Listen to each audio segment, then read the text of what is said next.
Hello everyone, myself Vishwanath, welcome to EMIT। आज हम business computer application में तीसरा क्लास में हम लोग हैं, जिसमें आज हम बात करेंगे डाटा स्टोरेज, जिसमें हम एग्जांपल लेंगे फ्लॉपी डिस्क का, एंड साथ साथ में आज हम टाइप्स ऑफ कंप्यूटर लेके भी बात करेंगे इसी क्लास में। तो चलो स्टार्ट करते हैं। कल मैंने आपको बताया था कि स्टोरेज हमारा दो टाइप का होता है, एक प्राइमरी स्टोरेज, एक सेकेंडरी स्टोरेज। प्राइमरी स्टोरेज मतलब जहां पर डाटा देते ही जिस जगह जाके डाटा स्टोर होता है उसको हम बोलते हैं प्राइमरी स्टोरेज। प्राइमरी स्टोरेज का खासियत क्या था कि जब तक इलेक्ट्रिसिटी सप्लाई रहेगा डाटा तब तक उसके अंदर रहेगा, सप्लाई बंद तो डाटा भी गायब। अगर मुझे उस डाटा को परमानेंट रखना है तो मुझे उसको सेकेंडरी मेमोरी में भेजना पड़ेगा। सेकेंडरी मेमोरी यानी मेरा हार्ड डिस्क या फ्लॉपी डिस्क। मैंने आपको यह भी बताया था कि हार्ड डिस्क या फ्लॉपी डिस्क में जो डाटा स्टोर होता है, ये कंप्यूटर जो डाटा समझता है वो हमेशा बाइनरी फॉर्म में ही समझते हैं। बाइनरी यानी 0 एंड 1। 0 मतलब ऑफ बिट, मतलब जहां पर इलेक्ट्रिसिटी सप्लाई नहीं है या नहीं जा सकता। 1 मतलब जहां पर सप्लाई है यानी ऑन बिट, इसको बोलते हैं ऑफ बिट। ठीक है ना। अब इसके ऊपर बेस करके किस तरीके से डाटा स्टोरेज होता है, कंप्यूटर काम कैसे करता है, उसके लिए मैं आपको एक फ्लॉपी का एग्जांपल दिखाऊंगा तो आपको समझ में आ जाएगा कि किस तरीके से काम होता है, क्योंकि फ्लॉपी का ही अपर वर्जन हार्ड डिस्क होता है। ठीक है, ये आपने देखे होंगे पहले जमाने में ऐसे फ्लॉपी ड्राइव यूज करके डाटा स्टोर किया जाता था। ये आपका सेकेंडरी स्टोरेज था। ये 3.5 इंच फ्लॉपी है जिसमें डाटा स्टोर होता था 1.44 MB मेगाबाइट, जो अगर बात करें तो आज के एक रिंगटोन से भी छोटा है। आज का रिंगटोन जो होता है वो कभी कम से कम 2 से 2.5 MB का होता है, ठीक है नहीं, तो ये उससे भी कम 1.44 MB डाटा स्टोर करने की क्षमता इसमें रखता था। ये कैप इसमें से हट जाता है और यहाँ पर ये जो डिस्क आपको दिखाई दे रहा है, इस डिस्क के ऊपर एक पिन हेड से इसके ऊपर लिखा जाता है। ये डिस्क मैं यहां से बाहर निकल के आपको दिखाता हूं। ये मैंने इस तरीके से ओपन कर लिया और डिस्क आपको मैं दिखा रहा हूं। ये देखो, ये आपका डिस्क अलग हो गया, ये आपका रैपर ढक्कन प्लास्टिक का वो अलग हो गया। ये फाइबर का डिस्क है, इसके ऊपर फेरस ऑक्साइड का एक लेप दिया था ताकि इसके ऊपर लिखा जा सके, और बीच में ये कैप जिसके ऊपर ये फ्लॉपी रोट करता है, नहीं घूमता है, ये घूमने का काम इस कैप के ऊपर बेस करके होता है। ये आपका फ्लॉपी है। अब मैं इसी का ही डिजाइन आपको बना के दिखा रहा हूं और किस तरीके से इसके ऊपर डाटा स्टोर होता है वो मैं आपको बताता हूं। ओके, चलिए आगे चलते हैं।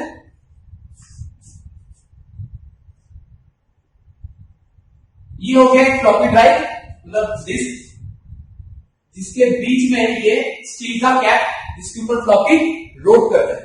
ये फाइबर का प्लेट जिसके ऊपर फेरस ऑक्साइड का लेप दिया है, इसका लेप दिया है फेरस ऑक्साइड।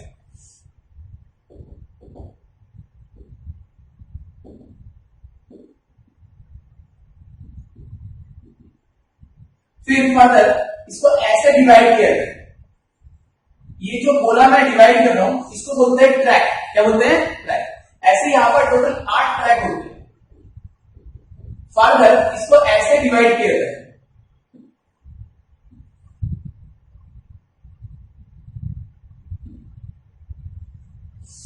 ठीक है, ये जो हमने बनाया इसको हम बोलते हैं सेक्टर। इस एक एक खंड को हम बोलेंगे सेक्टर। क्या बोलेंगे?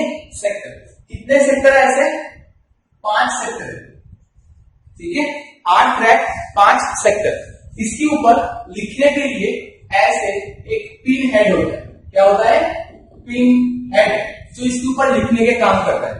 पुराने जमाने का टेप रिकॉर्डर वगैरह देखोगे तो इतने बड़े डिस्क होता है, जिस डिस्क के ऊपर एक हेड सा लगा दिया जाता है जिसके पास गाना बजता था। आपको ध्यान होगा, है ना, आपने देखे भी होंगे, बहुत सारे मूवी वगैरह में दिखाते हैं। तो सेम तरीके में ऐसे ही इसके ऊपर ये पिन हेड से इसके ऊपर लिखने का काम होता था। ठीक है, अब इसमें लिखा कैसे आता था? अच्छा, एक बात और, इसमें इसके अंदर ऐसे छोटे छोटे मक्खियों की घर जैसा घर होता है। ठीक है, अगर मान लो ए स्टोर करना है तो जाके यहाँ पर ए स्टोर हुआ वहां। आप तुम बोलोगे सर कंप्यूटर तो ए को जानता नहीं है तो ए कैसे स्टोर हो जाएगा? हाँ, बिल्कुल सही बात है, कंप्यूटर ए को नहीं जानता तो फिर क्या स्टोर किया होगा? मैं आपको बोल देता हूँ। एक्चुअली जब आप ए स्टोर करते हैं तो ऐसे एक बॉक्स जाके इस घर के अंदर स्टोर होता है। इस बॉक्स में क्या होता है? ये बॉक्स में ये 8 घर होता है। ये 8 घर, एक एक घर को हम बोलते हैं एक एक बिट। क्या बोलते हैं? बिट, BIT यानी बिट। बिट मतलब बाइनरी डिजिट। क्या बोलते हैं इसको? बिट यानी बाइनरी डिजिट। बाइनरी डिजिट मतलब 0 अथवा 1, या तो 0 होगा या तो 1 होगा। सिग्नल के बारे में आपने पहले ही आपको मैं बता चुका हूं। बाइनरी सिग्नल मतलब दो तरीका, 0 एंड 1। वही जगह पर ऑक्टल मतलब होता है 8 टाइप्स, यानी 0 से लेके 7। डेसिमल मतलब होता है 10 टाइप्स, 0 से लेके 9। हेक्साडेसिमल मतलब क्या बोला था मैंने, 16 टाइप्स, 0 से लेके f तक। आपको दिखाया था ऑलरेडी, ये आपने ऑलरेडी देख चुके हैं। तो यहाँ पर मैं बाइनरी लेके बात कर रहा हूँ। बाइनरी मतलब सिर्फ दो ही टाइप, 0 एंड 1। जिस घर में 0 है मतलब वहां पर डाटा जाता है, यानी इलेक्ट्रिसिटी सप्लाई नहीं है। इस तरीके से नंबर इस घर के अंदर स्टोर होता है, जो जाके इस बॉक्स को इस घर के अंदर स्टोर कर देता है। एक्चुअली कंप्यूटर ए को नहीं जानता, किसको जानता है, इस नंबरिंग सिस्टम। ठीक है, तो जब भी तुम कंप्यूटर में ए लिखते हो वो इस नंबर में कन्वर्ट होता है और वो नंबर जाके इस बॉक्स के अंदर जाके स्टोर हो जाता है। तब जाके कंप्यूटर को समझ में आता है कि मेरे पास ए आया है। एक्चुअली कंप्यूटर ए को नहीं जानता, किसको जानता है, उस नंबरिंग सिस्टम को जानता है। समझ में आ गया आप लोगों को? तो चलिए एक एक करके हमने क्या बोला, एक बिट, बिट यानी बाइनरी डिजिट। 0 लिखा हुआ है मतलब यहाँ पे इलेक्ट्रिसिटी सप्लाई नहीं है। 1 मतलब है नहीं नहीं नहीं नहीं, इसमें तो ये 8 बिट जो एक कैरेक्टर को स्टोर करने के लिए काम आया, इसको हम बोलते हैं 1 बाइट। ये 8 बिट जो एक कैरेक्टर को स्टोर करने के लिए यूज हुआ, उसको हम क्या बोलते हैं, 1 बाइट। देखो मैं एक बार लिख के दिखा रहा हूं, ये 8 बिट जो हमारा एक कैरेक्टर को स्टोर करने के लिए यूज हुआ, उसको हम बोलते हैं 1 बाइट। ठीक है, हो जाएगा, कर लोगे। अब मार्केट में जब आप कोई सामान खरीदते हो तो आप क्या बोलते हो, 1000 ग्राम इक्वल्स टू 1 किलोग्राम, ये क्या बोलते हो। कंप्यूटर में किंतु 1000 में नहीं होता, कंप्यूटर में बाइनरी फॉर्म में होता है तो 2 to the power 10 होता है। 2 to the power 10 का मतलब होता है 2 into 2 into कितने बार, 10 बार। अगर मल्टीप्लाई करोगे तो कितना आएगा, 1024। तो कंप्यूटर में 1024 बाइट इक्वल्स टू 1 किलोबाइट होता है। 1 किलोबाइट जिसमें आप आधा पेज के बराबर डॉक्यूमेंट आप लिख सकते हैं। ठीक है, वो 1 किलोबाइट यानी 1 केबी आप बोलते हैं। ऐसे ही 1024 किलोबाइट को हमने शॉर्ट में केबी भी लिखते हैं, इक्वल्स टू 1 मेगाबाइट होता है। क्या होता है, 1 मेगाबाइट। ऐसे ही 1024 मेगाबाइट को शॉर्ट में लिखते हैं एमबी, इक्वल्स टू 1 गीगाबाइट होता है। जैसे आप लोग जब भी कोई मेमोरी कार्ड वगैरह परचेस करते हो, मूवी डाउनलोड करते हो, आप देखते हो उसमें कितना साइज है, या तो वो एमबी में लिखा होता है या तो वो जीबी में लिखा होता है। एमबी मतलब मेगाबाइट और जीबी मतलब होता है गीगाबाइट। ओके, तो ये आपने लिख लिए होंगे 1024 मेगाबाइट कितना हो गया, फिर 1 gigabyte. Same as it is 1024 gigabyte, इसको हम शॉर्ट में जीबी लिखते हैं। जीबी इक्वल्स टू क्या हो जाएगा, 1 टेराबाइट। ऐसे ही 1024 टेराबाइट को शॉर्ट में हम टीबी लिखते हैं। TB equals to 1 petabyte. Petabyte equals to 1 exabyte. Okay, ऐसे ही 1024 एक्साबाइट इक्वल्स टू ईबी लिखता हूं शॉर्ट में, है ना, इक्वल्स टू 1 जीटाबाइट।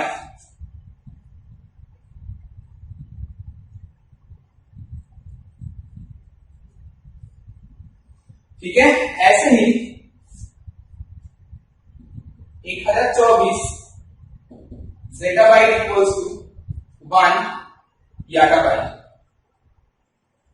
इसके बाद बीबी और जीबी और एक आता है, बट वो आप रहने दीजिए, आप यहाँ तक याद रखेंगे तो भी आपके लिए मोर देन सफिशिएंट है। अब एक छोटा यूनिट भी होता है जो 1 बिट का आधा होता है। एक्चुअली 1 बिट आपने देखे कैरेक्टर को स्टोर करने के लिए होता है, but plus minus multiply divide space इनको स्टोर करने के लिए क्या चाहिए, छोटा यूनिट चाहिए। वो छोटा यूनिट कौन सा है, इसका आधा है, यानी 4 बिट इक्वल्स टू हम बोलते हैं 1 निबल, NIBBLE निबल। हो गया, यानी 4 बिट। 4 बिट इक्वल्स टू क्या होता है, 1 निबल। तो इसका मतलब क्या हो गया, 2 निबल का मतलब क्या हो जाएगा, 2 निबल का मतलब 8 बिट हो जाएगा, यानी 8 बिट मतलब 1 बाइट में कन्वर्ट हो जाएगा। बिल्कुल सही समझा आपने। अब बात ये आता है आज के टाइम में ये फ्लॉपी मार्केट से गायब हो चुका है। क्यों बता सकते हो? क्योंकि आपने देखे एक फ्लॉपी में डाटा कितना स्टोर होता था, 1.44 MB, जो एक रिंगटोन से भी कम है। तो कौन यूज करेगा आज के टाइम में उसको, है कि नहीं? आजकल आप जानते हो जो आपका मूवी भी होता है वो कम से कम जीबी में जाता है। अब कैसे करें? तो इसी कारण से दिन के दिन मेमोरी का अपग्रेड हुआ। कैसे? पहले एक जमाना था जब 5.5 इंच फ्लॉपी यूज होता था, फ्लॉपी डिस्क, जिसमें डाटा स्टोर था 1.2 MB, 1.2 MB मेगाबाइट। इसके बाद आया 3.5 इंच फ्लॉपी, जिसमें डाटा स्टोर होता था 1.44 MB मेगाबाइट। ये भी मार्केट से गायब। क्यों? इसकी जगह सीडी यानी कॉम्पैक्ट डिस्क आ गया। डाटा कितना स्टोर होता है? 702 MB। तो लोग कौन सा लेगा? सीडी लेगा। तो फ्लॉपी हटा के लोगों ने सीडी लेना स्टार्ट कर दिया। अब सीडी भी मार्केट से गायब। क्यों? डीवीडी आ गया। डिजिटल वीडियो डिस्क या डिजिटल वर्सेटाइल डिस्क 4.2 GB से लेके 8 और 16 GB तक डीवीडी आपके अवेलेबल है। बट ये भी लोग मार्केट में यूज नहीं करते। क्यों नहीं करते? एक तो इसका इतनी बड़ी साइज है, जेब में लेके कहीं जा नहीं सकते, टूटने का डर होता है, स्क्रैच पड़ने का डर होता है, सबके पास राइटर नहीं होता, राइट होने में टाइम लगता है। ये सब कारण के वजह से लोग इसको भी आजकल यूज नहीं करते। अब इसकी जगह क्या यूज करते थे? अब इसकी जगह पेन ड्राइव, आपको याद आ गया होगा, फ्लैश ड्राइव या जिप ड्राइव का यूज करते हैं। पेन ड्राइव सभी जानते हो, मेमोरी कार्ड जो आपका होता है वो फ्लैश ड्राइव होता है। जो एक्सटर्नल हार्ड डिस्क लेके आज लोग तो घूमते हैं, उसको हम क्या बोलते हैं? उसको बोलते हैं जिप ड्राइव, जो 1 GB से लेके 4 TB तक मार्केट में अवेलेबल है। अब बात ये है, इससे कम 1 GB से कम भी आता है मेमोरी कार्ड। वो तो आपको जानते हैं, नोकिया के फोन में पहले जमाने में 128 MB का भी मेमोरी कार्ड यूज होता था। बट मैं उसके लेके बात नहीं कर रहा हूं, मैं एक स्टैंडर्ड 1 GB लेके बात कर रहा हूं। तो 1 GB से लेके 4 TB तक एट प्रेजेंट आपके पास एक्सटर्नल डिवाइस अवेलेबल है, जिसमें आप डाटा स्टोर कर सकते हैं। तो ये था हमारा मेमोरी यूनिट के बारे में। आप एक बार देख लीजिए, मैं एक बार दोबारा बता देता हूं। ये मैंने फ्लॉपी का डिजाइन बनाया था। ये फ्लॉपी एक ऑप्टिकल डिस्क है जिसके ऊपर ग्लास ऑक्साइड का लेयर दिया था, जिसको ऐसे गोल गोल ट्रैक में डिवाइड किया था। ऐसे आपका टोटल कितने ट्रैक होता है? 8। और ये जो हमने डिवाइडेशन किया ऐसे नंबर में, इसको हम बोलते हैं सेक्टर। ऐसे हमें 5 सेक्टर होते हैं। इसके अंदर ऐसे बाकी के घर जैसे छोटे छोटे घर होता है जिसके अंदर डाटा स्टोर होता है, ठीक है? जैसे ए स्टोर करना है तो यहाँ पर ए स्टोर हुआ। अब कंप्यूटर ए को तो जानता नहीं है, तो किसको जानता है? इस नंबरिंग सिस्टम को जानता है। जब भी आप ए स्टोर करोगे, ये नंबर जाके इस बॉक्स के अंदर स्टोर हो जाएगा, तो कंप्यूटर को समझ में आ जाएगा कि मेरे पास क्या आया हुआ है? ए आया हुआ है। समझे कि नहीं? अच्छा, ये ए आ गया तो ये तो आपको समझ में आई गया। इसके बाद क्या हुआ? ये जो आप एक एक घर देख रहे हो, इस एक घर को हम बोलते हैं एक बिट। बिट मतलब बाइनरी डिजिट। क्या बोलते हैं हम? Binary digit. इसका मतलब या तो 0 होगा या तो 1 होगा, है कि नहीं? 0 या 1 में से कोई एक होगा। 0 मतलब क्या होता है? ऑफ बिट, जहां पर सप्लाई इलेक्ट्रिसिटी सप्लाई नहीं है। 1 मतलब जहां पर इलेक्ट्रिसिटी सप्लाई है। तो 0 एंड 1 में ये कन्वर्ट होते रहता है। अब इसके बाद देखो, 0 मतलब जैसे यहाँ पर सप्लाई नहीं है, इसमें 1 लिखा है मतलब सप्लाई नहीं इसमें है। ऐसे करके कंप्यूटर को समझ में आया मेरे पास किया है। ऐसे भी होगा तो उसके नंबर यहाँ पर 1 आ जाएगा, 0 किस तरह जाएगा। इस तरीके से नंबरिंग चेंज होता रहता है। कंप्यूटर को समझ में आए कि मेरे पास ए है या बी है, ठीक है? ये 8 बिट जो एक कैरेक्टर को स्टोर करने के लिए यूज हुए, इसको हम बोलते हैं 1 बाइट। ऐसे ही 1024 byte equals to 1 kilobyte, 1024 kilobyte equals to 1 megabyte, 1024 megabyte equals to 1 gigabyte, 1024 gigabyte equals to 1 terabyte, 1024 terabyte equals to 1 petabyte, 1024 petabyte equals to 1 exabyte, 1024 exabyte equals to 1 zettabyte and 1024 zettabyte equals to 1 yottabyte। इस तरीके से memory में चलते रहता है। इसके बाद एक बीबी भी आता है, एक जीबी भी आता है, और भी आगे आते है ना। बट आपको इतना ही जानना है, इतना आपके लिए बहुत काफी है ना। तो आजकल मैं बता रहा हूं कि ये जो फ्लॉपी डिस्क है वो मार्केट से गायब है। क्यों मार्केट से गायब है? क्योंकि इसमें डाटा स्टोरेज बहुत कम मात्रा में होता था और प्राइस भी उतना ही लगता था। पहले जमाने में फ्लॉपी आया था वो 5.5 इंच फ्लॉपी, मैंने आपको यहाँ पर दिखाया। इसमें डाटा स्टोर होता था मात्र 1.2 MB। ये एक पॉइंट है, 1.2 MB, जो आजकल एक रिंगटोन से भी छोटा है। दूसरा उसके बाद आया 7 इंच फ्लॉपी, साइज में छोटा हुआ और डाटा भी स्टोरेज थोड़ा सा बड़ा, कितना 1.44 MB। वो भी मार्केट से गया क्योंकि वो भी 20 रुपए मिलता था, सीडी 20 रुपए मिलता था और सीडी में डाटा स्टोर होता 702 MB। तो लोगों ने प्रेफर क्या किया, सीडी लेना स्टार्ट कर दिया। सीडी यानी कॉम्पैक्ट डिस्क। उसके बाद आया डीवीडी, डिजिटल वीडियो डिस्क या डिजिटल वर्सेटाइल डिस्क, जिसमें डाटा स्टोर कितना होने लग गया 4.2 GB से स्टार्ट होता है। उसके अलावा 8-16 GB तक की डीवीडी अवेलेबल हो चुका है। अब वो भी मार्केट से गया, क्यों, पेन ड्राइव फ्लैश ड्राइव आ गया। पेन ड्राइव फ्लैश ड्राइव मतलब जिसमें आप जहां चाहो जैसे चाहो यूएसबी में लगाओ और डाटा स्टोर आप कर सकते हो। तो पेन ड्राइव फ्लैश ड्राइव आजकल सबसे ज्यादा यूज हो रहा है, जिसमें 1 GB से लेकर 4 TB तक आप डाटा स्टोर कर सकते हो। ये था मेरा स्टोरेज का कहानी, आप एक बार देख लीजिए। ओके, अब हम बात करेंगे टाइप्स ऑफ कंप्यूटर लेकर। उसको मैं इरेज कर दूं।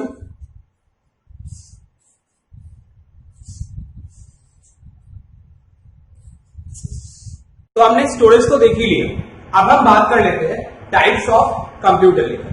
कंप्यूटर कितने टाइप का होते हैं वो आज हम इस क्लास में इसको भी कंसीडर या डिस्कस कर लेते हैं। चलो स्टार्ट करते हैं।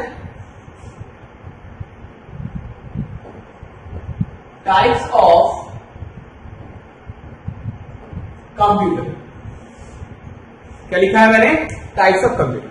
कंप्यूटर को हम मेनली 2 टाइप में डिवाइड करते हैं। क्या, एक तो डाटा देने के हिसाब से, क्या बोला मैंने, डाटा देने के हिसाब से, और दूसरा परफॉर्मेंस, कितना साइज है, कितना काम कर सकता है उसके ऊपर बेस है। तो चलो 2 टाइप में दिखा जाए आपको। एक तो अकॉर्डिंग टू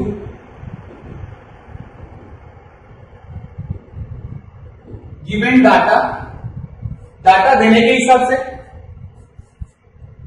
दूसरा अकॉर्डिंग टू साइज और वर्क, कितना काम कर सकता है उसके ऊपर बेस है कि नहीं। तो सबसे पहले हम बात कर लेते हैं according to given data. Data देने के हिसाब से हम कंप्यूटर को कितने टाइप में डिवाइड करते हैं। डाटा देने के हिसाब से कंप्यूटर को मेनली 2 टाइप में डिवाइड किया था, 2 टाइप में। क्या, एक तो एनालॉग कंप्यूटर,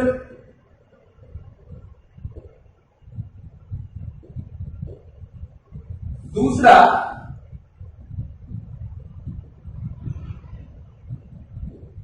डिजिटल कंप्यूटर। एक आपका एनालॉग कंप्यूटर, दूसरा आपका डिजिटल कंप्यूटर। एनालॉग कंप्यूटर किसको बोलते हैं, आपने बहुत बार हॉस्पिटल में गए होंगे, देखे होंगे कि एक जैसे कोई मरीज बेड पे है और साइड में एक मॉनिटर रखा हुआ है जिसके ऊपर एक ऐसे लाइन जा रहा है, देखे होंगे आपने, है ना। वो क्या करता है, वो पल्स मेजर करता है कि वो बंदा या है या, चलो छोड़ो।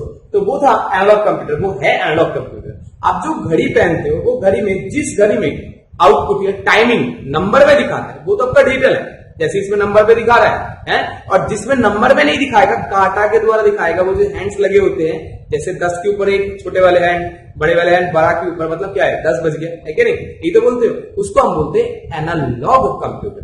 जो कंप्यूटर अपना रिप्रेजेंट नंबर में नहीं करता उसको हम बोलते हैं एनालॉग कंप्यूटर, और जो कंप्यूटर अपना रिप्रेजेंट डिजिटल में ही करता है, नंबर में ही करता है, उसको हम बोलते हैं डिजिटल कंप्यूटर। और दूसरी बात, एनालॉग कंप्यूटर में जब तक तुम डाटा दोगे तब तक ही वो रिपोर्टिंग दिखाएगा, मतलब डाटा फ्लो रहेगा तो ही रिपोर्टिंग दिखते रहेगा, डाटा फ्लो बंद तो रिपोर्टिंग भी बंद। पर डिजिटल में ऐसा कोई कहानी नहीं, ठीक है। तो एनालॉग कंप्यूटर और डिजिटल कंप्यूटर किसको बोलते हैं, डिफरेंस मैं यहां पर लिखता हूं। सबसे पहली बात, can not represent in number, ये नंबर में रिप्रेजेंट नहीं कर सकता, और ये ऑलवेज रिप्रेजेंट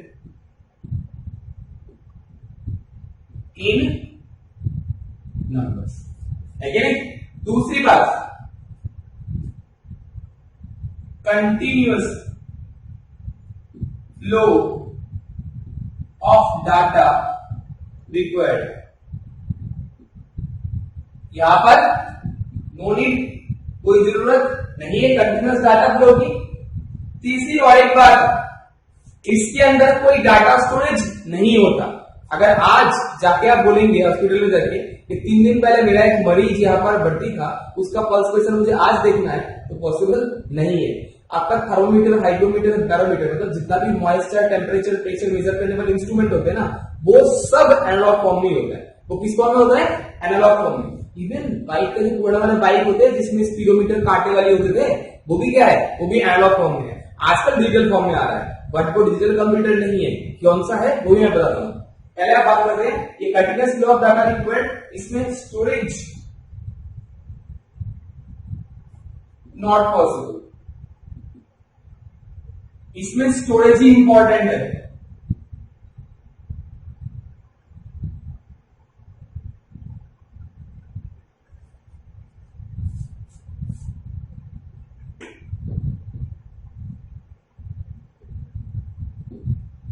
चौथी बात सबसे इंपॉर्टेंट, इसमें जो आउटपुट आता है उसका एक्यूरेसी लेवल थोड़ा सा कंफ्यूजन रहता है, बट ये प्रोग्राम बेस्ड होता है इसलिए 100% एक्यूरेट होता है।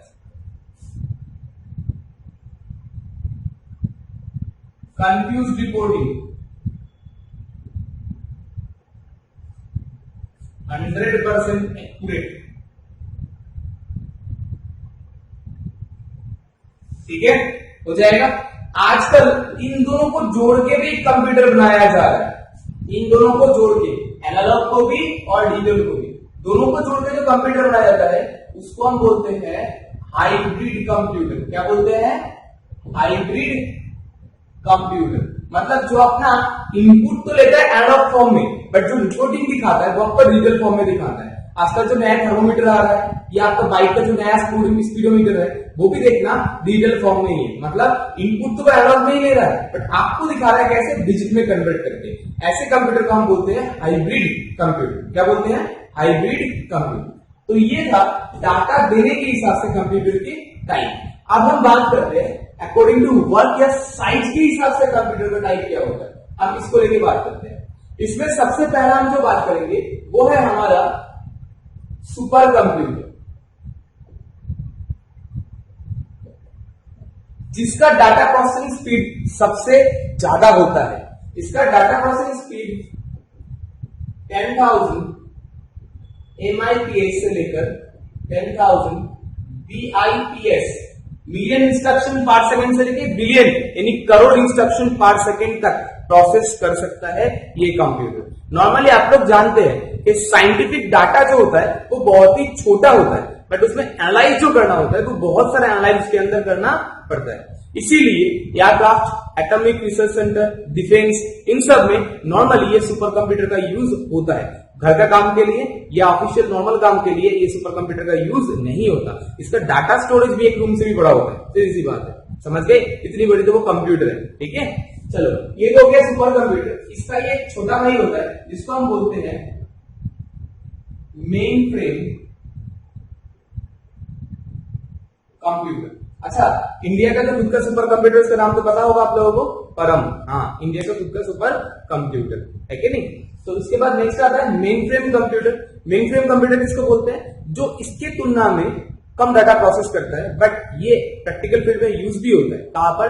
बड़े बैंक, बड़े ऑर्गेनाइजेशंस, इन सब में ये कंप्यूटर यूज होता है। जो सर्वर कंप्यूटर के रूप में इसको यूज किया जाता है। सर्वर मतलब जिसके अंदर सारा डाटा रखा जाता है, या जो क्लाइंट कंप्यूटर होता है उसी का ही डाटा लेके काम करता है, उसी में डाटा का स्टोर दोबारा वापस भी कर देता है कि नहीं। तो उसको हम बोलते हैं मेन फ्रेम कंप्यूटर। जैसे आपने देखे होंगे, आप जब रेलवे टिकट बुकिंग कराते हो, आप कहीं से करवा रहे हो, चाहे आपका खुद का पर्सनल कंप्यूटर से करवा रहे हो, चाहे आप मोबाइल से करवा रहे हो, चाहे आप काउंटर में जाके दिल्ली में या रेवाड़ी में या जयपुर में या अलवर में किसी काउंटर से करवा रहे हो, कहीं से भी करवा, आपका डाटा एक पर्टिकुलर सर्वर में स्टोर हो रहा है। इसलिए आप जहां से चाहो उस डाटा को देख सकते हो या ले सकते हो वापस, है कि नहीं। तो जो सर्वर के अंदर डाटा को स्टोर हो रहा है, वो जो सर्वर है वो एक मेन फ्रेम कंप्यूटर है, जो एक सेकेंड में, मतलब एट ए टाइम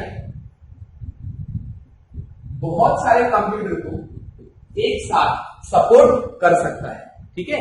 कितना सब कंप्यूटर को एक साथ सपोर्ट करेगा ये बेस करता है उसका बैंडविड्थ के ऊपर। जितना बैंडविड्थ ज्यादा होगा वो उतने सारे कंप्यूटर को एक साथ सपोर्ट कर सकेगा, ठीक है। तो ये था मेन फ्रेम कंप्यूटर। अब छोटे मोटे मीडियम जो बिजनेस होता है उनके लिए फिर डाटा स्टोरेज के लिए क्या करें? उनके लिए लोकल सर्वर वो लोग यूज करते हैं। अपने ऑफिस के अंदर ही एक कंप्यूटर को सर्वर के रूप में यूज करते हैं, जो सर्वर कंप्यूटर बोल के जाना जाता है।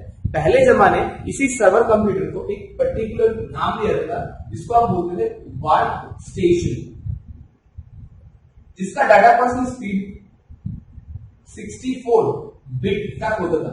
बिट का मतलब आपको पता है बाइनरी डिजिट जो आपने पहले देखे थे, यानी 1 सेकंड के अंदर ये कंप्यूटर 64 बिट डाटा ले सकता है, उसको प्रोसेस कर सकता है, स्टोर कर सकता है एंड आउटपुट के रूप में उसको वापस भी दे सकता है। ये होता है 64 बिट प्रोसेसर, उस टाइम यूज होता है उस कंप्यूटर में जो एक साथ 10 से 20 कंप्यूटर को सपोर्ट कर सकता था। जैसे इसी ऑफिस की बात करूं, मैंने एक कंप्यूटर को सर्वर कंप्यूटर के रूप में वर्क स्टेशन लगा लिया और सारे कंप्यूटर को उस सर्वर कंप्यूटर के साथ जोड़ दिया, तो जितना भी कंप्यूटर काम करेगा वो इसी कंप्यूटर के साथ जुड़ के काम करता रहेगा। ये लोकल सर्वर के रूप में इसको यूज करते हम रहेंगे। बट ये क्या होता है, एक तो महंगा पड़ता है और खराब हो गया तो सभी कंप्यूटर का काम करना बंद हो जाएगा।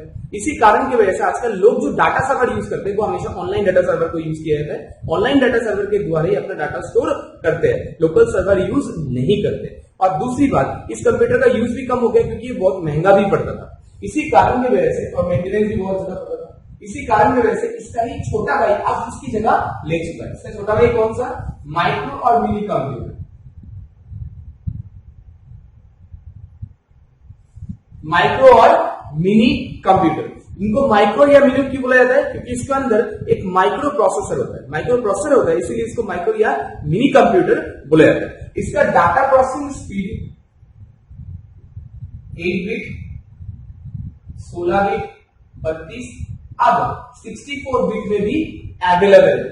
8 से स्टार्ट करके 64 बिट तक ये अवेलेबल है। कैसे, 8 बिट जो आप लोग कैलकुलेटर यूज करते हो ना, उसका जो प्रोसेसर होता है वो 8 बिट प्रोसेसर होता है। जो मोबाइल वगैरह होता है उसमें 16 बिट, लैपटॉप डेस्कटॉप जितना भी आ रहा है वो 32 से 64 बिट के अंदर। आजकल जितना भी लैपटॉप या डेस्कटॉप आ रहा है वो सारे 64 बिट के अंदर ही आ रहा है। मतलब उसका डाटा प्रोसेसिंग स्पीड पहले की तुलना में और ज्यादा है और अच्छा है और जल्दी वो काम कर सकता है। ठीक है, तो ये था आपका अकॉर्डिंग टू साइज या वर्क के ऊपर बेस करके कंप्यूटर का डिवाइडेशन। मैं एक बार दोबारा रिपीट कर देता हूं, आप लोग दोबारा ध्यान दीजिए। मैं टाइप्स ऑफ कंप्यूटर लेके बात कर रहा था। कंप्यूटर को मेनली 2 टाइप में मैंने डिवाइड किया है। एक तो अकॉर्डिंग टू गिवन डाटा देने के हिसाब से, दूसरा अकॉर्डिंग टू साइज या वर्क, कितना काम कर सकते, कितना साइज है उसके ऊपर बेस करके। डाटा देने के हिसाब से कंप्यूटर को मेनली 2 टाइप में डिवाइड किया है। एक तो आपका एनालॉग कंप्यूटर, दूसरा आपका डिजिटल कंप्यूटर। अच्छा एक बात बताओ, आप लोगों ने स्टेशन गए हो कभी? स्टेशन में जाओगे, देखना एक घड़ी तो होता है, वो बड़ा सा गोला सा लगा होता है, उसमें कांटा लगा होता है, वो तो आपका हो गया एनालॉग। और दूसरा एक घड़ी होता है जिसमें क्या होता है, नंबरिंग चलते रहता है, उसको हम क्या बोलते हैं, डिजिटल कंप्यूटर। वही सेम, वही मैं यहाँ पर बताने की कोशिश कर रहा हूँ। एक एनालॉग कंप्यूटर, दूसरा डिजिटल कंप्यूटर। एनालॉग कंप्यूटर कौन सा होता है, जो अपना रिप्रेजेंट कभी भी नंबर में नहीं कर सकता, ऐसे कंप्यूटर को हम बोलते हैं एनालॉग कंप्यूटर। और जो कंप्यूटर अपना रिप्रेजेंट हमेशा ही नंबर में करता है तो उसको हम क्या बोलेंगे, डिजिटल कंप्यूटर। दूसरी बात मैंने क्या बोला, एनालॉग कंप्यूटर में कंटिन्यूअस डाटा फ्लो देना पड़ता है। जब तक डाटा फ्लो दोगे तब तक वो रिकॉर्डिंग दिखाएगा। बाइक का एक्सीलरेटर जब तक आप पकड़ के रखते हो तब तक स्पीड दिखाते रहता है, छोड़ो स्पीड नीचे डाउन हो जाएंगे, है कि नहीं, और वो कांटा भी नीचे आ जाएंगे, स्पीडोमीटर का कांटा नीचे आ जाएगा। क्यों आ जाएंगे, क्यों होता है ऐसा, क्योंकि उसमें कंटिन्यूअस डाटा फ्लो जरूरत है।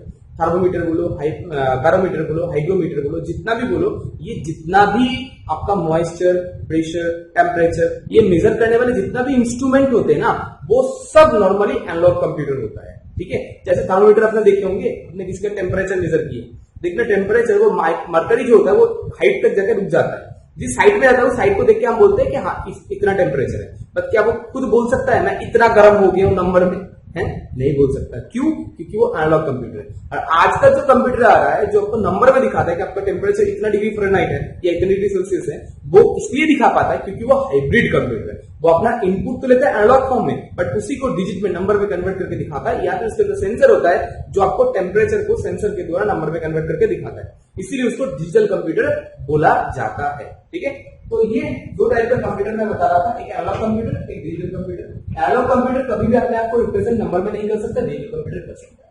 एनालॉग कंप्यूटर में कंटिन्यूअस डेटा फ्लो देने की जरूरत होता है, डिजिटल में देने की जरूरत नहीं होता।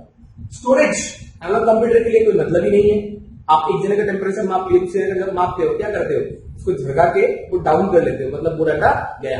तो इसमें डाटा स्टोरेज का कोई मतलब नहीं है, बट डिजिटल में डाटा स्टोरेज ही इंपॉर्टेंट है। चौथी बात करें तो एनालॉग कंप्यूटर का जो रिपोर्टिंग होता है वो थोड़ा कंफ्यूजन रहता है उसके अंदर, but digital computer program based होता है, इसलिए 100% एक्यूरेट होता है। ठीक है, इसके अलावा मैंने एक जो बात किया था साइज के ऊपर बेस करके, साइज के ऊपर बेस करके मैंने आपको जो पहला कंप्यूटर बताया वो बताया सुपर कंप्यूटर, जो सबसे ज्यादा डाटा प्रोसेसिंग कर सकता है उसको हम बोलते हैं सुपर कंप्यूटर। उसका छोटा भाई main frame computer, main frame का छोटा भाई वर्क स्टेशन, जिसके जगह आप कौन ले लिया माइक्रो और mini computer. Micro mini computer किसको बोलते हैं, जिसका डाटा प्रोसेसिंग स्पीड 8 बिट से लेकर 64 बिट के अंदर होता है, इसको माइक्रो या मिनी कंप्यूटर बोलते हैं, क्योंकि इसके अंदर एक माइक्रो या मिनी प्रोसेसर होता है। ठीक है, तो ये था हमारा साइज के ऊपर बेस करके। एक बार आप लोग सभी लिख लो इसको, हो गया सबका लिखना? ओके, अगर आप लोगों को इस क्लास रिलेटेड कोई क्वेरी या डाउट है, आप डायरेक्ट सेशन में इसको क्लियर कर लीजिएगा। थैंक यू, जय हिंद।